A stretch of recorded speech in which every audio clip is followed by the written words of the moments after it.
안녕하십니까. 공정거래위원회 위원장 주병기입니다. 공정거래위원회는 오늘 오후 대통령님을 모시고 국민 여러분께 주요 업무 추진 계획을 보고하였습니다. 국민주권정부 출범 이후 국가경제가 회복세에 접어들었으나 여전히 경제주체 간 힘의 불균형이 존재하고 있습니다. 또한 민생 회복과 혁신 성장을 위한 공정위의 역할에 대하여 국민들의 기대가 높은 상황입니다. 이에 공정위는 함께 성장하는 공정한 시장 환경 조성을 목표로 4가지 핵심 과제를 추진할 계획입니다. 첫 번째 핵심 과제는 대중소기업 간 힘의 불균형 해소입니다. 첫째, 중소기업, 소상공인에 대한 정당한 대가를 보장하겠습니다. 하도급 사업자가 하도급 대금을 제때에 제값으로 받을 수 있도록 지급 보증 의무 확대, 발주자 직접 지급 실효성 강화, 전자대금 지급 시스템 의무화를 추진하겠습니다. 그리고 납품대금 원가 연동제 적용 대상을 주요 원재료에서 에너지 비용까지 확대하겠습니다.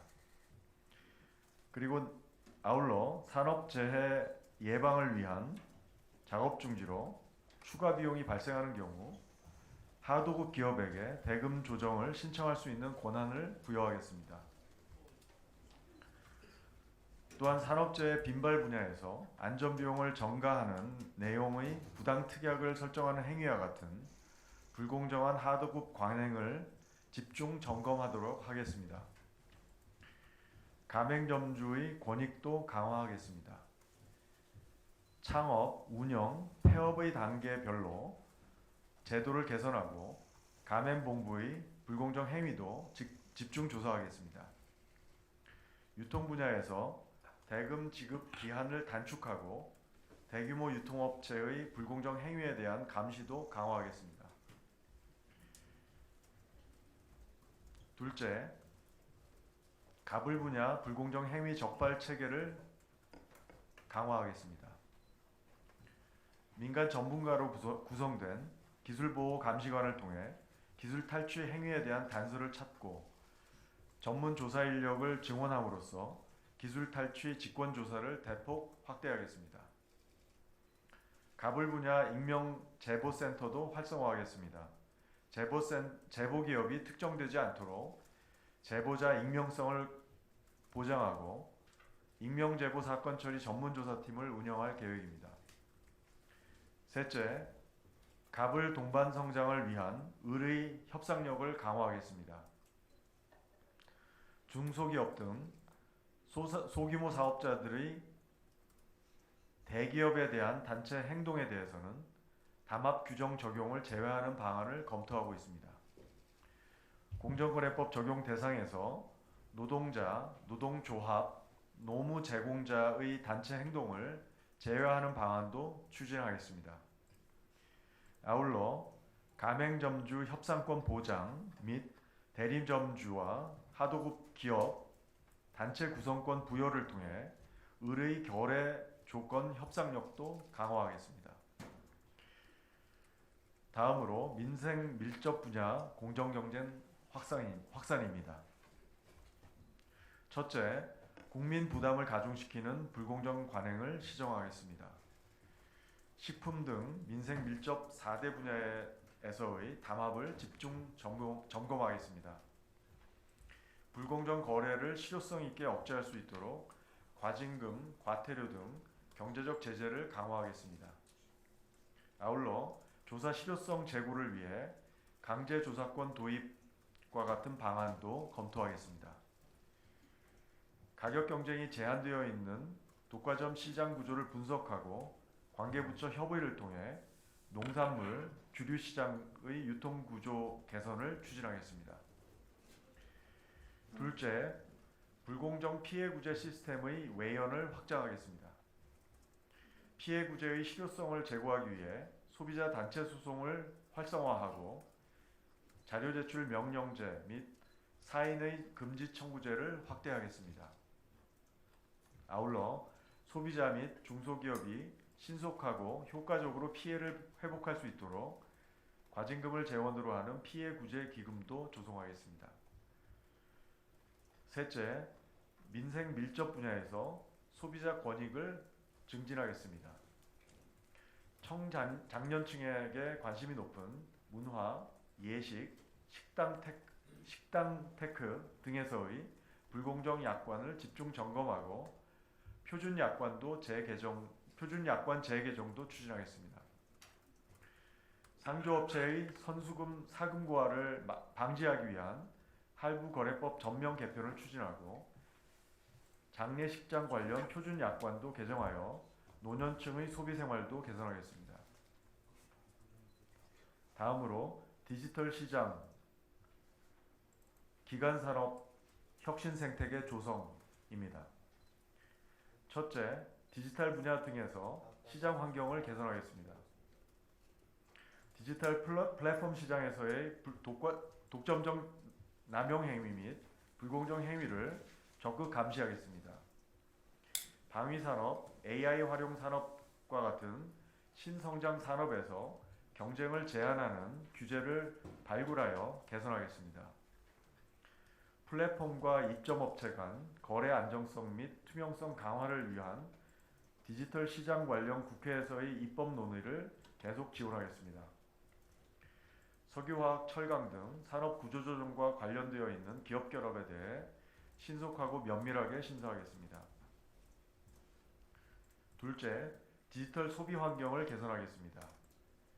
AI를 이용한 허위 과장 광고에 적극 대응하고 온라인 플랫폼 사업자의 개인정보 유출 및 손해배상 범위 제한과 관련된 불공정 이용 약관을 집중 점검하겠습니다. 플랫폼을 이용하는 소비자의 피해 예방을 위해 플랫폼의 소비자에 대한 직접 책임도 강화하겠습니다. 다음으로 대기업 집단 규율과 혁신 인센티브입니다. 첫째, 대기업 집단 반칙 행위에 대해 감시와 제재를 강화하겠습니다. 일감 몰아주기, 우회적 자금 지원 행위와 같은 부당 내부 거래에 대해 엄정히 대응하겠습니다. 또한 부당 이득에 비례하는 과징금 부과가 가능하도록 제재 기준을 정비하고 탈법 행위에 대한 과징금 부과 근거도 신설하겠습니다. 둘째, 대기업 집단 시책의 실효성을 강화하겠습니다. 사익 편취 규제 대상 지분율 판단 시 자사주를 제외하여 규제 회피를 방지하겠습니다. 지주회사 체제 내 중복 상장 유인을 축소하여 편법적 지배력 확장을 방지하겠습니다. 셋째, 반도체 투자 활성화를 위한 국가 첨단 전략산업법 특례 관련 안전장치를 마련하겠습니다. 특례 대상을 반도체 부문 첨단 전략산업 기업으로 한정하고 증손회사 의무지분율 완화를 적용받기 위해서는 공정위 사전심사 및 승인, 지방투자 등 전제조건 충족이 필요하도록 하겠습니다. 이를 통해 국가첨단전략산업법 특례가 대기업 집단의 무분별한 지배력 확장으로 이어지지 않도록 하겠습니다. 그리고 이상 말씀드린 4가지 핵심 추진 과제의 추진 기반입니다. 첫째, 사건 처리의 신속성과 투명성을 제고하겠습니다. 사건 처리의 신속화와 민생경제 회복을 위해 인력과 조직을 확충하겠습니다. 또한 신고인의 이의 신청 절차를 법제화하여 신고인의 절차적 권리를 강화하겠습니다. 둘째, 경제적 제재의 실효성을 제고하겠습니다. 법 위반에 대한 제재 수준이 그로 인한 이득에 미치지 못한다면 불공정 행위의 근절은 요원합니다. 법 위반 행위에 대한 제재 강도가 그 행위에서 얻은 잠재적 이익을 초과하는 수준으로 높아지도록 과징금 체계를 전면적으로 개편하겠습니다. 법 위반 1회 반복만으로 과징금을 최대 50% 가중시킬 수 있도록 하고 중대성 판단 기준, 과징금 부과율 및 상한 과징금 부과 체계도 개편하여 과징금이 해외 선진국 수준으로 상향되도록 하겠습니다. 마지막으로 금일 업무보고 시 대통령 당부사항에 대해서 말씀드리겠습니다. 대통령께서는 경제 성장과 혁신을 위해서 공정거래위원회가 중추적 역할을 해야 한다고 강조하셨습니다. 특히 대통령께서는 불공정 행위를 하면 반드시 적발되고 기업이 망할 정도의 과징금이 부과될 수 있다는 생각이 들 만큼 엄정한 제도가 필요하고 형벌보다는 부당이익을 능가하는 과징금이 법위반 행위 억제에 더욱 효과적이라고 언급하셨습니다. 자료 제출과 조사를 거부하면 더 큰 과징금을 부과하여 공정위 조사의 실효성을 강화할 수 있는 방안도 검토할 것을 제안하셨습니다. 아울러 갑을 간 힘의 불균형 정도가 절벽에 가까운 만큼 을의 협상력을 강화하기 위한 제도 개선, 적극적 조사 확대 등 공정위의 역할을 강화하라고 당부하셨습니다. 이를 위해 필요하다면 당초 계획한 인력 증원 규모를 대폭 넘어서는 인력 증원까지도 검토하라고 언급하셨습니다. 공정위는 대통령 말씀대로 경제적 제재를 선진국 수준으로 강화하기 위하여 우선 과징금 고시를 개정하고 과징금 체계도 전면 개편하는 등 대통령 말씀이 충분히 반영될 수 있는 실현 방안을 마련하겠습니다. 이상으로 브리핑을 마치겠습니다. 감사합니다. 예, 이어서 기자님들의 질문을 받도록 하겠습니다. 질문 기회를 받으신 기자님께서는 마이크를 사용해서 소속과 성명을 먼저 말씀해 주시기 바랍니다. 예, 그리고 손을 들어줘. 예, 뉴스의 기자님.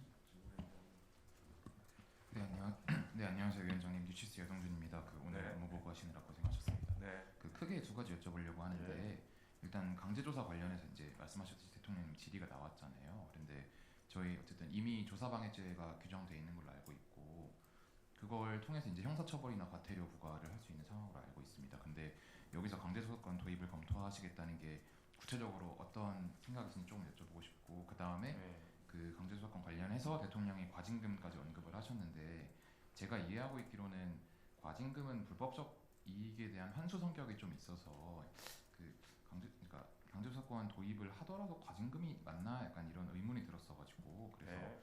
지금 법 체계상 조사 방해와 관련해서 과징금 도입이 가능한 건지 여쭤보고 싶고요. 그다음에 두 번째는 그 말씀하신 인력 확충 방안에 관련해서 그 업무보고 하시는 과정에 위원장님께서 그 인력을 늘리게 되면 조사 기간이 40% 이상 감축될 수 있다고 발언을 하셨었잖아요. 근데 이렇게 기간을 몇 프로까지 단축시킬 수 있다 구체적으로 언급해 주신 건 처음인 것 같아가지고 왜 40%를 이상 감축될 수 있을 것 같다고 생각하신 건지 근거랑 좀 더 자세히 설명 부탁드리고 그 다음에 이 확정 발표된 167명 이상의 그것도 검토하시겠다고 방금 말씀을 하셨는데 이게 올해 그러니까 당장 이번인 건지 아니면 이번에 167명 하고 추후에 이제 그걸 더 검토하시겠다는 건지 여쭤보고 싶습니다. 예. 지금 이제 현행 조사방해 제재 수준은 저희가 이제 형사 고발 조사 방해를 했을 때 형사 고발을 하거든요. 그러면 이제 벌금 2억 원 이하의 처분을 받고요. 그리고 이제 과태료 1억 원 이하, 벌금 2억 원 이하, 그리고 과태료 1억 원 이하의 처분이 상당히 낮은 편입니다. 그래서 이 정도 그리고 이제 조사를 받지 않게 되면 이 정도밖에 처분할 수 없어요. 그래서 이거는 이제 법위반 억제력을 확보하기 어렵고요. 이 정도 수준으로는. 그래서 뭔가 그러니까 조사 방해 행위를 막을 수 있는 조사권, 실질적 조사권을 이제 우리가 확보할 필요가 있는데 가령 뭐 EU 집행 아까 말씀드렸듯이 EU 집행위원회도 이제 위원회 결정에 의한 조사에 대해서 이제 기업이 응하지 않으면은 이제 과징금을 부과할 수 있도록 돼 있거든요. 그리고 이제 EU는 사실 그거보다 각 국가에서 좀 더 강한 그래서 압수수색을 할 수 있을 정도의 그런 조치도 할 수 있습니다. 그래서 과징금이 이제 아까 말씀하신 그런 불법적 이익을 환수하는 성격이 있는 것은 분명한데 그것만 있지 않고 제재적 성격도 있다고 생각하고요. 그래서 말씀하신 대로 현재 이제 우리 현행법 체계 한해서 과징금을 이제 도입할 수 있는지 가능한 방안을 검토하려고 합니다. 그다음에 이제 인력을 늘리면 이제 제가 사실 이 수치는 저는 이게 어느 정도 공개되었는지 아닌지 잘 몰랐는데 저희가 이제 인력 증원안을 만들 때 저희가 이제 구체적인 증원 계획을 세워야 되거든요. 그래서 구체적인 증원 계획을 세우고 이제 관련 부처를 설득을 하는 과정이 필요해요. 설득을 하려면 저희가 이렇게 증원했을 때 어떤 효과가 있는가에 대한 나름대로의 분석을 하고 그 분석 결과를 보고 해줘야 되거든요. 그래서 저희가 이제 인력을 증원했을 때 뭐 1인당 사건 수가 얼마나 줄어들고 뭐 어떤 사건에서 얼마나 줄어들고 뭐 이런 걸 다 점검을 했습니다. 그리고 이제 저희가 이제 상임위원도 한 명 늘어나고 비상임위원 한 명 늘어나면 이제 사건 처리한 심의가 얼마나 빨리 또 이루어질 수 있는지 그런 것도 이제 다 감안해서 감안했고요. 그리고 거기 플러스 저희가 그러니까 지방 정부의 공정위의 일부 권한을 이양한다든지 이제 공정거래 조정원의 분쟁 조정 기능을 더 활성화한다든지 민원 사건을 좀 더 지금보다 더 빨리 처리할 수 있는 시스템을 만든다든지 이런 내부의 업무 체계의 합리화 방안을 같이 만들었습니다. 그래서 인원 인력 증원과 업무 체계 합리화를 이제 통해서 저희가 시뮬레이션 해보니까 대략적으로 조사 기간은 평균 4개월 줄어들고 심의 기간은 3개월 가량 단축돼서 대략 지금 평균 15개월 걸리는 게 한 8개월 정도 사건 처리 기간 8개월 정도로 단축되지 않을까 그런 이제 결과를 얻었고요. 예, 그렇습니다. 그래서 앞으로 오늘 대통령께서 말씀하신 인력 증원 같은 경우는 현재 우리가 계획하는 인력 증원을 1년 안에 하기는 쉽지 않은 걸로 지금 판단되고 있습니다. 그래서 이거를 일단은 저희로서는 최대한 좋은 인력을 지금 현재 계획대로 빠르게 충원하는 것이 우선 과제고요. 그렇게 충원되고 나서 좋은 성과가 그 충원된 인원으로 좀 업무 효율을 개선했을 때 성과들을 보고서 얼마가 더 필요한지 판단하려고 하고 있습니다. 또 질문 있으시고 기자님. 예. 네, 그러면 하나만 더 여쭤보려고 하는데 플랫폼이랑 입점업체 간 거래 안정성 강화 대책 관련해서 여쭤보려고 하거든요. 이게 제가 이해하는 게 맞으면 기존에 이제 거래 공정화법으로 언급되는 그 법안을 얘기를 하시는 것 같은데 사실 지난 정부 때 공정위가 발표를 한 거는 비슷한 내용이 대규모 요청법 개정이었고 지금 국회에서 논의되고 있는 거는 주로 이제 별도법 제정 방향으로 알고 있습니다. 그래서 이제 별도법 제정으로 이제 저희가 앞으로는 이해하면 되는 건지 요거 하나랑요. 그다음에 두 번째는 그 배달앱 수수료 상한제 같은 경우는 어쨌든 플랫폼 일반을 규율하는 법에 담는 건 사실 경쟁 당국 입장에서 부담이 좀 되다 보니까 아무래도 특별법이나 이런 쪽을 생각하시는 것 같은데 이 특별법 방식이라는 게 어떤 걸 좀 염두에 두고 계신지 조금 더 구체적으로 설명 부탁드립니다. 네. 첫 번째 이제 지금 국회에서 상당히 입법 논의가 활발히 이루어지고 있고요. 그래서 온라인 플랫폼법 민주당은 이제 온라인 플랫폼법이고 그런데 아마 야당은 전자상거래법이 하나 이제 발의된 게 있습니다. 그래서 두 개가 같이 지금 논의가 되고 있습니다. 논의가 되고 있고 근데 이제 전반적으로 전 세계의 다른 나라들의 트렌드를 보면은 뭔가 이 온라인 플랫폼 경제가 지금 빠르게 확대되는데 전통적인 규제 방식으로는 이 기술 변화를 따라가기가 좀 어려운 실정이라서 뭔가 좀 새로운 법 체계가 도입되어야 하는 것에 대해서는 상당히 많은 공감대가 있는 것 같아요. 사회적으로도 그렇고. 그래서 하여튼 지금 두 법이 이제 논의가 되고 있고 저희 공정위는 이제 그 두 법 논의 과정에서 적극적으로 협력할 예정입니다. 네.